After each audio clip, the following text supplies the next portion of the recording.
Lifting in the cage is unlike any other experience. You can't describe it. People ask all the time, they ask on the forums and they want these quotes about what it's like lifting in the cage. You just can't explain it. You have to experience it. Definitely has a hardcore feel to it when you go to the cage. It's kind of like you don't see girls there handing out little samples of stuff in their bikinis. You see just big guys throwing around weight. The cage is an opportunity for the fans to interact with, some of the best bodybuilders and powerlifters that the sport has to offer. One of the great things about the cage is that there's a lot of spectacle to it. There's, some of the greatest lifters in the world, these world-class powerlifters and strongmen putting on these exhibitions that are, mind-blowing, and that even to most of us who are so dedicated to this lifestyle, we still can't even relate to weights on that level. Unreal, something I'll never forget. Just an amazing experience. The energy, the crowd you feed off of, it's just insane. That's where the freakiest of the freaky go, the baddest of the bad. There's nothing else like it.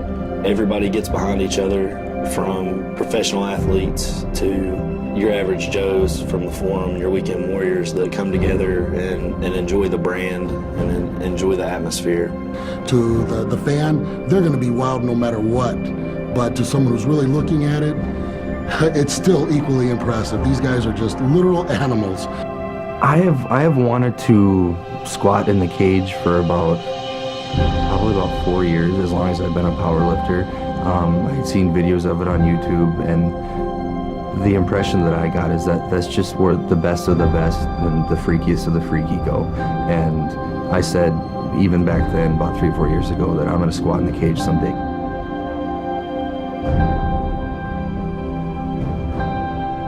These are all the top guys, literally. They're there, and they're all doing what they do, and doing it very well. The cage, that's where we all come together every year. Some of us are getting ready for shows, some of us are in our off season. It's like coming home for Christmas kind of thing, with your family.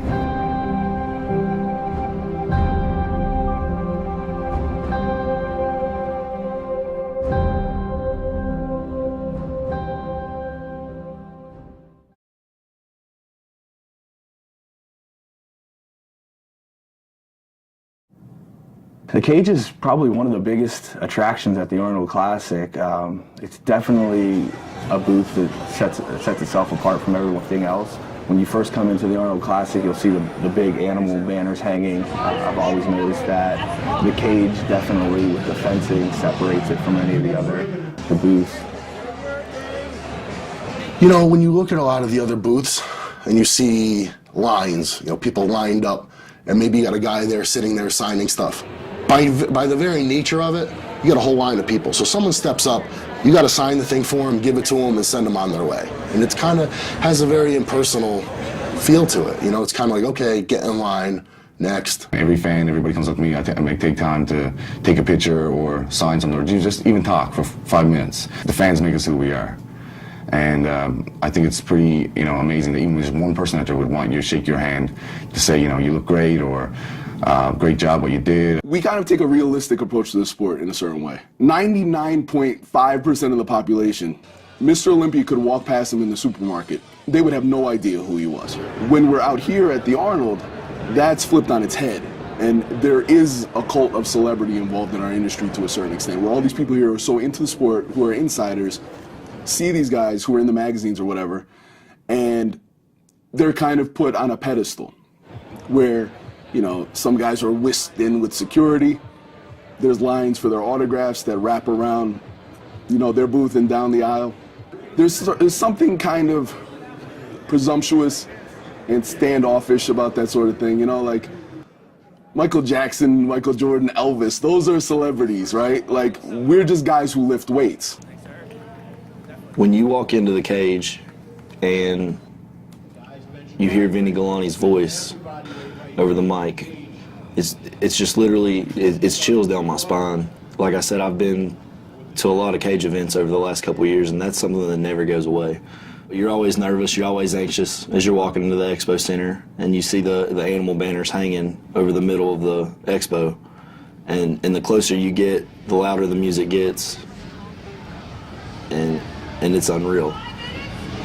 And then you get inside and you see the same familiar faces that you saw for the last 2 or 3 years, brothers that you've met through animalpack.com, professional athletes that you see in animal ads, all coming together to support a brand that's brought everyone together. A lot of companies sign and drop athletes every other year, every couple months. With Animal, it's been the same guys for the last 4 or 5 years. As long as I've been around, it's for the most part been the same group of guys. And it really makes it easy to get behind each other and have a camaraderie. And like yesterday, Richard Hawthorne deadlifted 620 at a body weight of around 130 pounds. And Garrett, who's a new animal athlete, I was joking around with him and I said, you know how Richard got started with Animal? And he said, no. I said, well, we were having a pros versus bros event and there was 500 pounds on the bar and they were deadlifting. And Richard was just standing in the cage watching. Nobody really knew who he was. And he said, I can do that. And a couple of us just kind of looked at him and we were like, okay. And he was like, no, I can do that. I want to try. We're like, all right, okay, give it a try. And he pulled it 10 times at 130 pounds. And I mean, it was insane.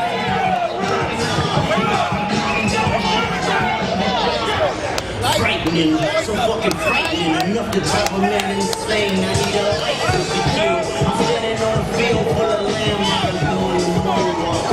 Blow up and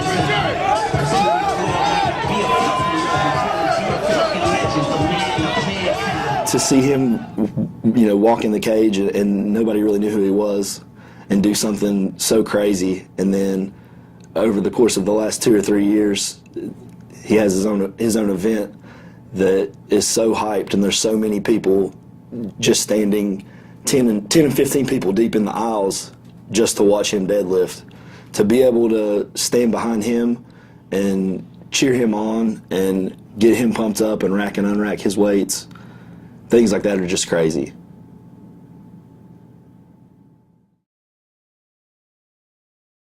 Last year, me and P. Diesel had a 500-pound deadlift for reps, and it was a good battle. It was close. 17 reps I got. Patrick got 14. We got a request to get a rematch again this year, and P and I decided, hey, let's up the ante. Let's go up to, don't do 500 pounds, let's do 525 pounds. I've said this a bunch of times, and you hear more and more from these athletes that the cage is like essentially the Super Bowl of lifting. It's more hype, it's more alive than any other competition you'll ever go to. Having competed all over the place in strongman myself, a little bit of powerlifting here and there, it's just nothing compares to the cage, as live as it is, as hype as it is.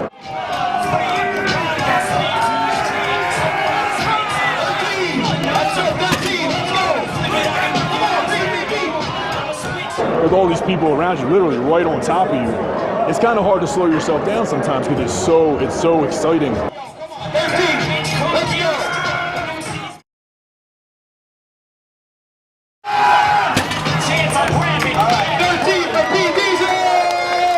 Well, like last year, I went first, and so this year, P went first. So when I saw what I had to shoot for, I know in training I was able to get 13, but I didn't max out more than 13 because I wanted to save it for the cage. My goal was actually 16 reps.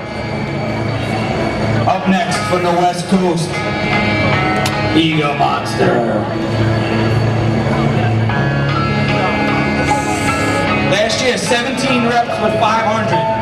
We raised the stakes this year, 525. Will he retain his title? Or does P. Diesel become the new deadlift champion? Let's go, Higa. Man, I'll tell you what, when you see the crowd, and you see a guy like Ed Cohen in front of you judging your reps, knowing the things that he's done, knowing that he expected from himself, and he probably expects from you. Yeah, time to turn it up. One more for the time, Higa.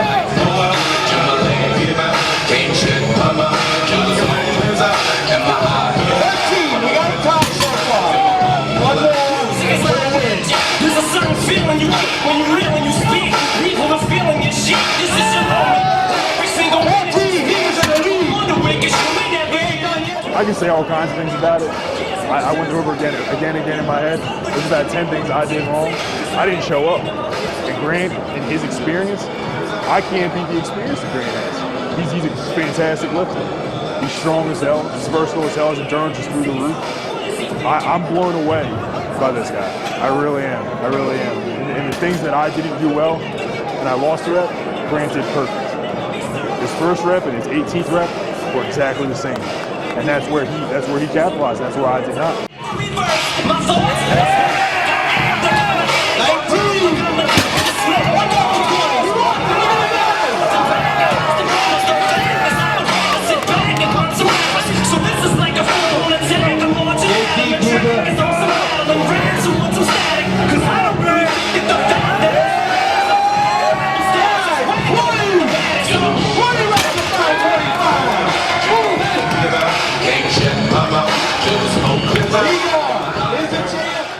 You know, it's a privilege to deadlift against him, and I won't say this any other time, and I'll probably never say it again.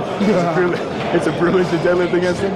I'm thrilled that we could do it again, and it's something I'll think about. You know, I've never been handed an ass whooping like that in my whole life, and you be damn sure I ain't never having one again. West Coast? Yeah, West Coast? You can have that for now. You can have that for now.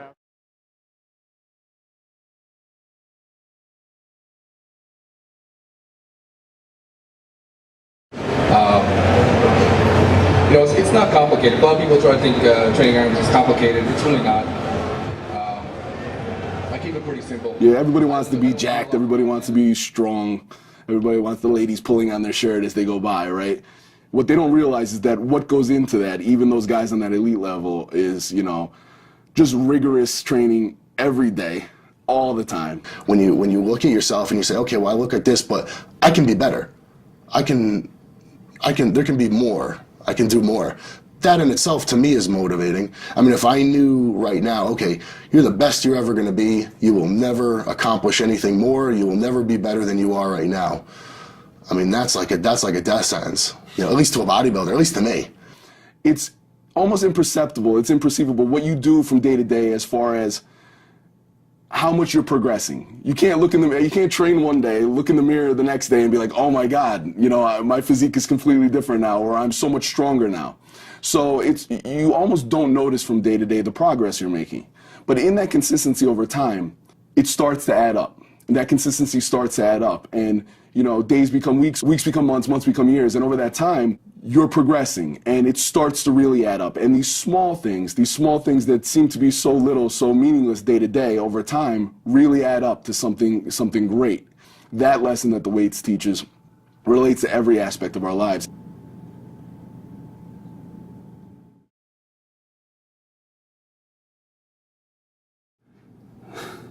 The no-handed squat. I get asked that question all the time, and whether or not that's a useful training tool and how often I do it.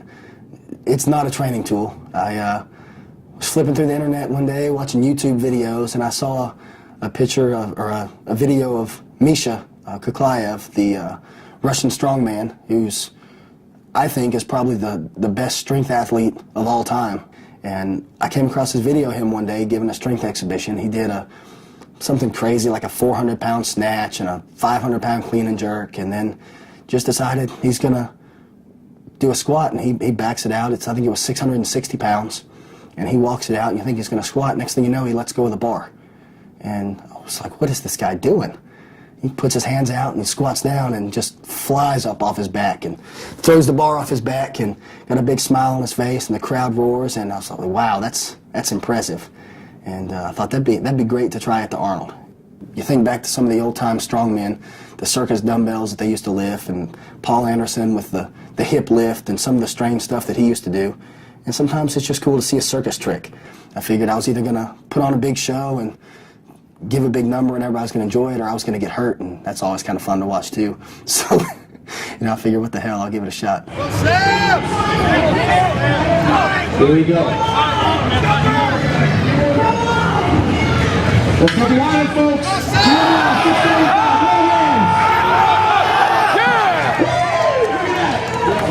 Incredible lift.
started training them probably close to 15 years ago, and they were a lot younger and kind of just took to it, and here they are. It's not like we're new to this, just new to being recognized, I would say. Been competing for a long time, a lot of years, a lot of hard work, a lot of trial and error, a lot of injuries. It's just been a real fun ride, and now they're at the top of the game. You just know how hard they try. And Ernie, too, he fought through that 800-pound squat today. It was a grinder, and he put it right up. Yeah, you just keep pushing. You never give up. Quit. Never, not at all. All right, folks, let's get behind it. 800 pounds. Let me see you. Let's go. Here we go.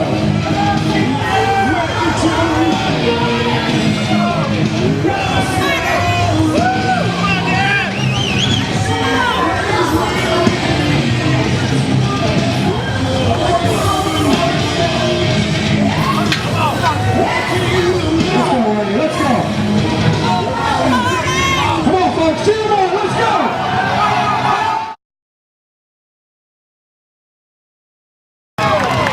Look at that intensity, man.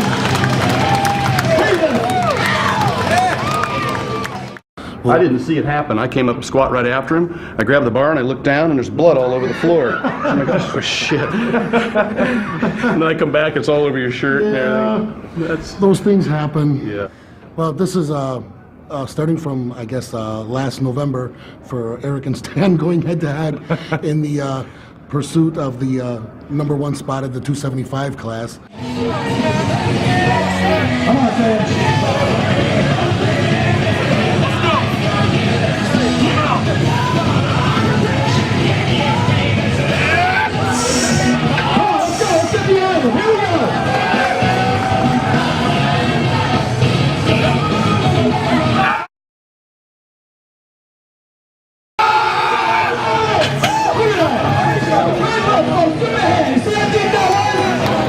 It was also a battle for first to squat 900. And that's pretty much what this was. So this is just a little bit further of that saga as it's unfolding. This was, I guess, round 2, maybe. You guys aren't going to see this anywhere else, folks. Here we go, 900. Come on, Eric. Let's go, baby. Let's go.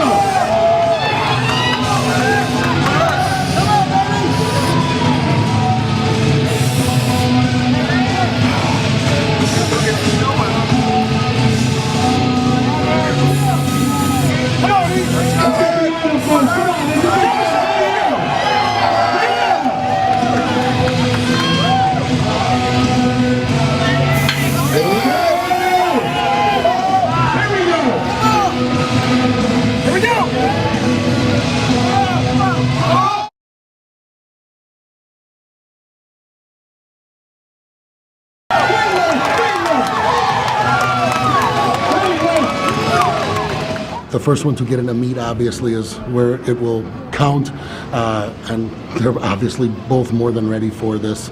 This was just a little proof to show everyone that it's time, it's going to happen. This is definitely going to happen. Yeah, I was just telling Eric downstairs that 2 weeks ago he hit an 875 in practice, and there was a sticking point in the middle. He powered through it and hit it pretty solid.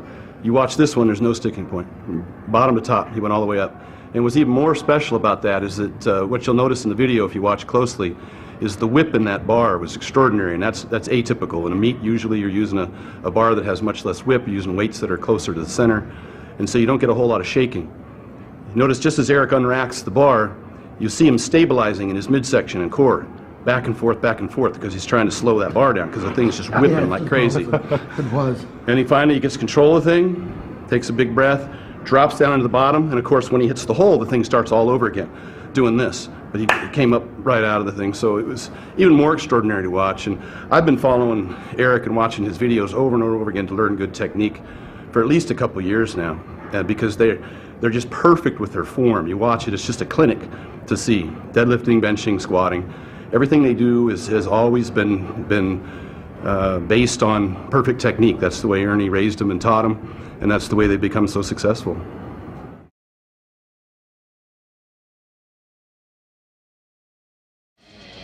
I knew I was doing something good if I was invited to squat in the cage, and that's been a goal of mine for about 3 or 4 years, and it's something that I always told everybody that I would do, and it's something that's faced a lot of scrutiny. Not too many people believed me when I said I'd be squatting in the cage someday. I will be squatting at least 1,000 pounds on Sunday in the cage. I'm prepping for a powerlifting meet, Relentless, the charity event. That is in 3 weeks. I'm just going to treat it like a normal training day. I'm going to work up to weights I would work up to in the gym. So I'll probably work up to 1,000 pounds. If it feels good, just like if I was back in the gym, I would go up. So anywhere from 1,000 to 1,100 pounds, we'll see how I feel. Charity has actually changed my life. I've never wanted to be a lawyer. I've never wanted to be a doctor. There's no career that I've wanted to be. I've just kind of been lost. The only thing I've ever known is training. That's the only thing I've ever been passionate about, the only thing I've ever really been good at. But there's really no monetary value to being a good powerlifter, even a world-class powerlifter. There's really no monetary value to that. And when I got the opportunity to do charity work for Hope Kids, I'm with a man named Scott Nutter, a very good friend of mine. He's putting on a meet called Relentless. It's a charity event for Hope Kids, which is a lot like Make-A-Wish Foundation. And they work with terminally ill kids or kids facing life-threatening illnesses. Through Relentless, I'm able to take my skills and my passion and actually use it to raise money and benefit, people who, really don't have any hope, And it's given my life purpose because I can take my perceived useless, talents and given it purpose. I can use what I'm passionate about to help other people.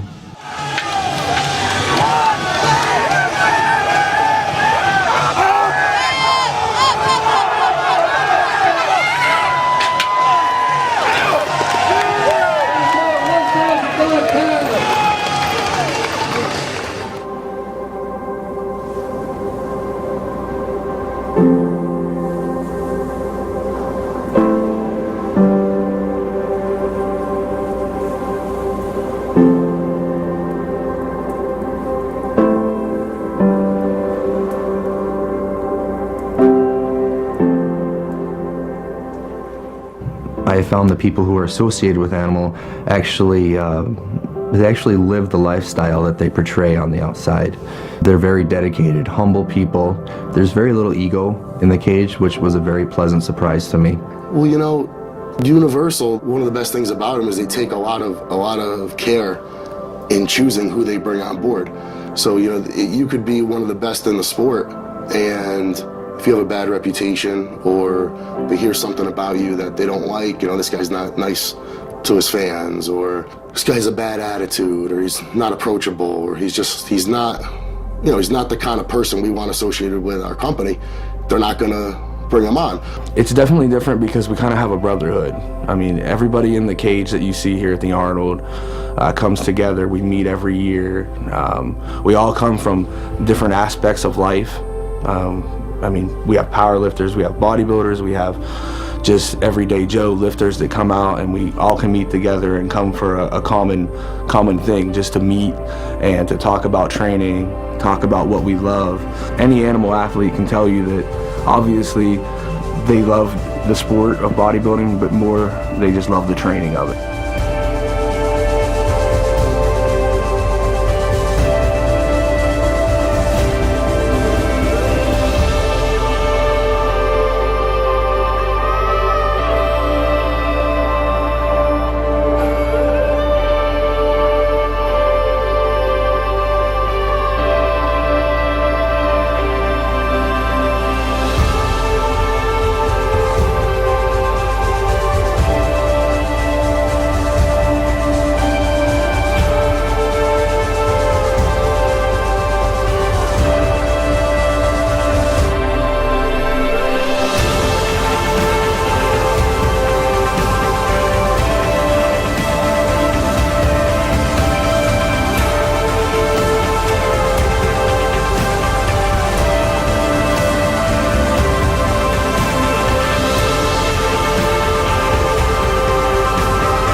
So even though at the cage in Animal we have some of the guys who are the very best at what they do, we try to remove that pedestal. We pull that pedestal out and we break down the walls.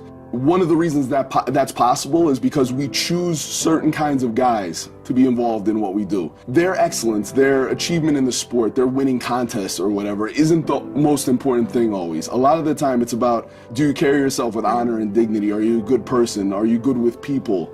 Are you humble? Are you honest? Are you decent? And then, do you represent the sport in a way that's positive? Can you be a role model for kids or grown-ups even who aspire to be like you or simply aspire to get better? That's more important to us than the trophies that you've accumulated over the years.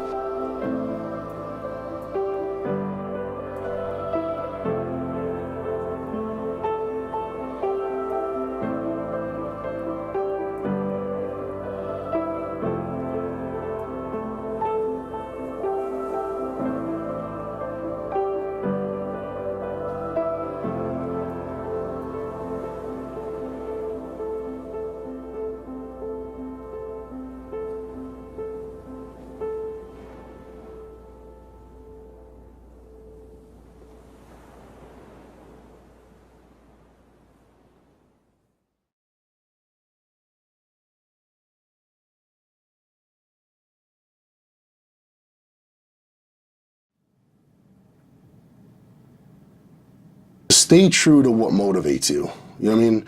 If you're a power lifter, chances are you find enjoyment in lifting big weights. If you're a bodybuilder, aspiring bodybuilder, what thrills you is the prospect of the physique that you will one day have. Don't focus on how far you've gotten. Too many people will follow their dreams for a year, 2 years, and they won't see progress. They'll, for instance, in powerlifting, you know, I would have a great meet. I would send my meet videos to people from, you know, Elite FTS, which is who my sponsor is now, through powerlifting, and no get a word back. I have another great meet, don't get a word back. It was probably 3 years of powerlifting before Elite FTS even acknowledged my presence. So 3 years of persisting, that's what's going to get you to where you want to be eventually. It's not about you sitting there dreaming about winning first place at a contest. It's not about that. I mean, I go to local competitions all the time, and there'll be one person in a weight class, right? So by default, they win. They got a first place trophy. So what? You know what I mean? Like, that's not about that. It's about the personal achievement. Always do what you need to do to better yourself or for yourself. But at the same time, keep in mind that there's a lot of people around you that have the same goals as you, and they're trying to do the same thing. And you don't want to be that guy that gets to the top and nobody's standing with him. Nobody's standing beside of him. If I could offer another piece of advice, it would be to do everything you can to maintain and enrich your health, because you're going to need it in this sport. It's you know, you're going to beat up on yourself, so you can't constantly drive yourself into the ground. You know, you're going to go through times where it's intense and you're going to break yourself down, but it has to be followed by an equal amount of time to bring yourself back. You have to believe, just as you believe the sun's going to rise tomorrow, that it's going to happen for you, whether it's next year, 2 years, or 10 years. But you just have to have that unrelenting belief that it will happen for you someday. So you just got to keep pushing. Over the last 3 or 4 years, I've met a lot of people that maybe at some point I could have put them down, or I could have done something to put me in front of them, or stepped on some toes and some fingers. But that's not what it's about. And I'm proud to say that the same people that have been behind me 4 years ago are standing right beside me right now, and I want to keep it that way. I guess if I had to give any advice to somebody wanting to follow in a path or follow down this road is, When you look up alpha male in the dictionary, you see put your everything into the sport. You know, follow your dreams, but don't let your life become one. You know, you got to give it what you can, but at some point you got to realize that there are other things in life that matter. You know, this is an expensive sport. That chicken, the steaks, the potatoes, all that stuff gets expensive. You got to get an education. You got to get a job that can afford to put the food on the table. You got to pay your gym memberships. These trips to the Arnold Classic aren't cheap. You know, put everything into the sport, but realize that at some point you got to put that same energy into other aspects of your life. And if you do that, you're bound to be successful. Just put in the time, put in the work for long enough, and you're bound to get there.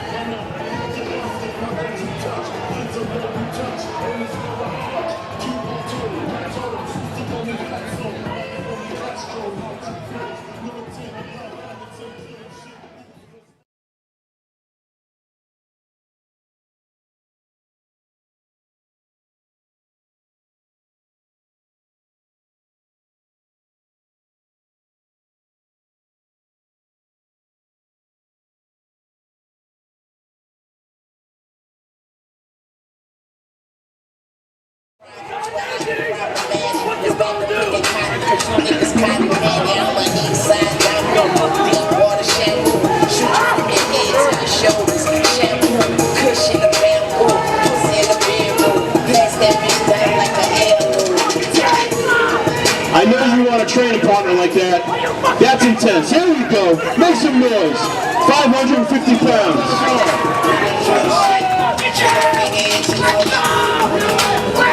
Let's go, people. Make some noise. 550. Wow.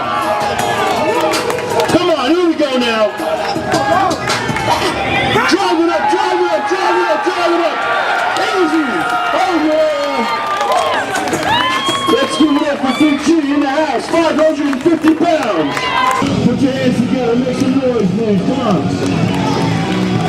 That's what I'm talking about, make some noise. Put your hands together. 585. 1, 2. I promise, 585. All right, let's go. 675 pounds on the bar. Put your hands together. Let's make some noise. You keep that quiet. Let's go. Yeah, buddy. Easy. Easy. That was easy. Here we go. Yeah, buddy.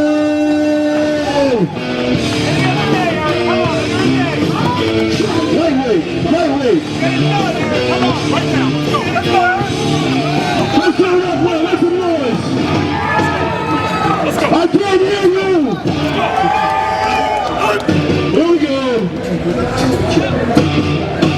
Easy. Easy. Let's give it up for Alex Swallow. 700 pounds. Easy. He smashed that.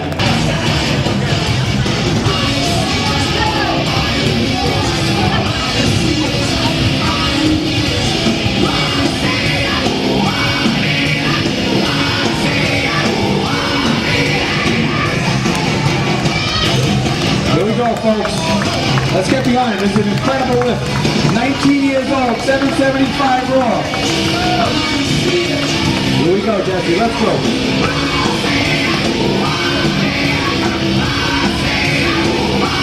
Get behind him. This is the last big lift of the weekend. Let's get behind him.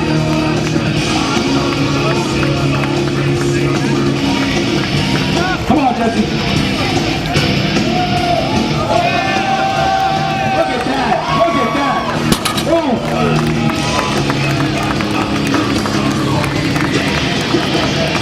Awesome lift. Awesome lift. Amazing. Come on,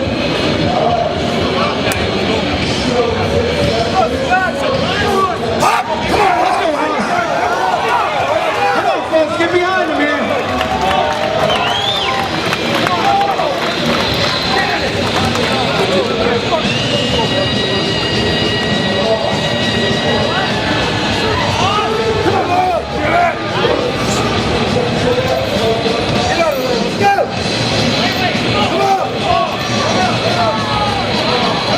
Let's get behind them, folks. Come on, let's hear it. Down to 25. Come on, boys. Let's do this.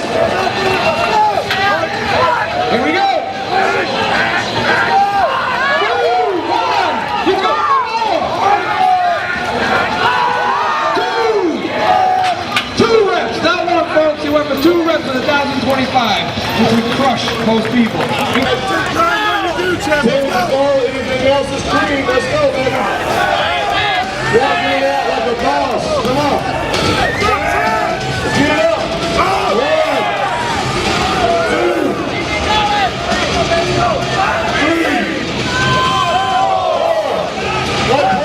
Let's go.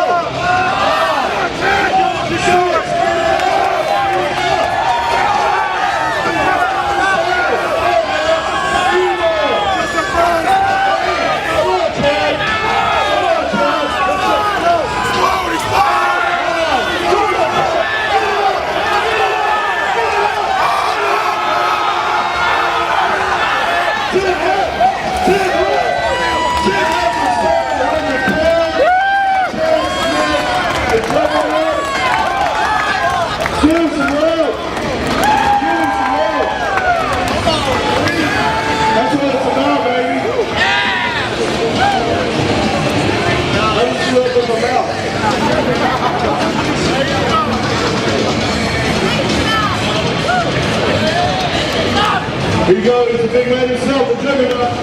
Hey everybody, thanks for cheering me out, thanks for helping out. Thanks for jumping in.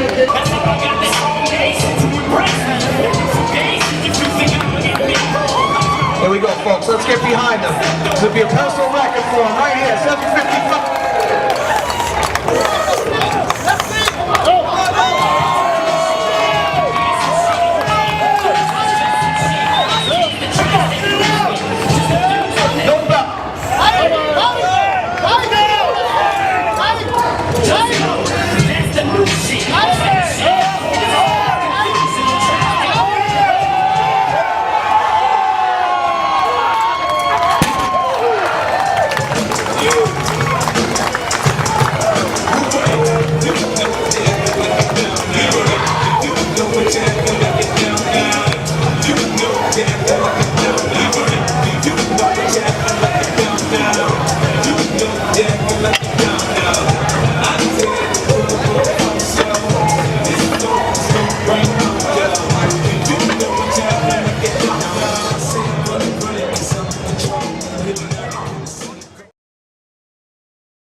When you look at yourself and you say, okay, well, I look like this, but I can be better.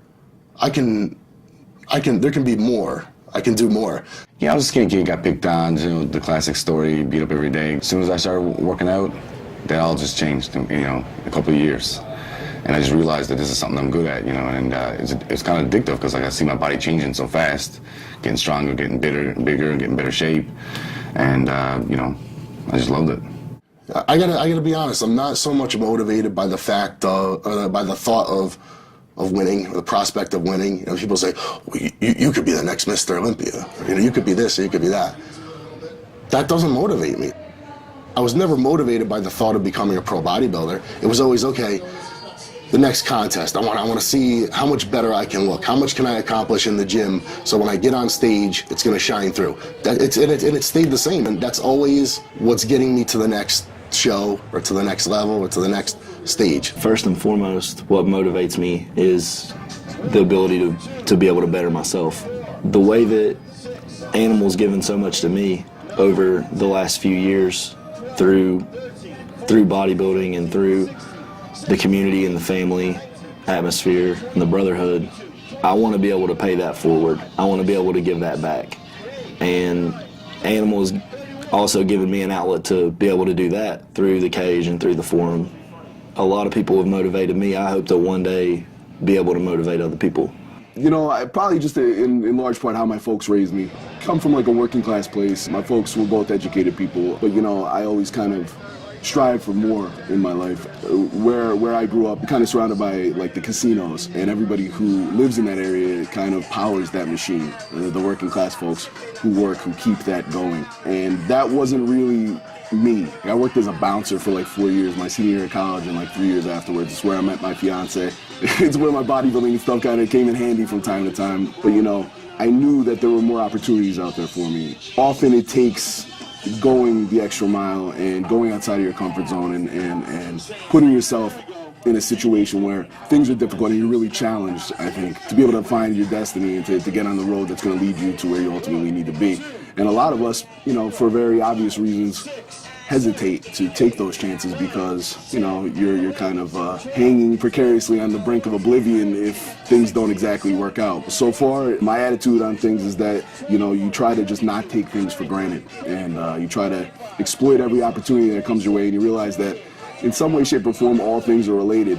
And if you start dominating one opportunity, it can lead to bigger and bigger things. So I just try to kind of live my life that way, you know what I mean?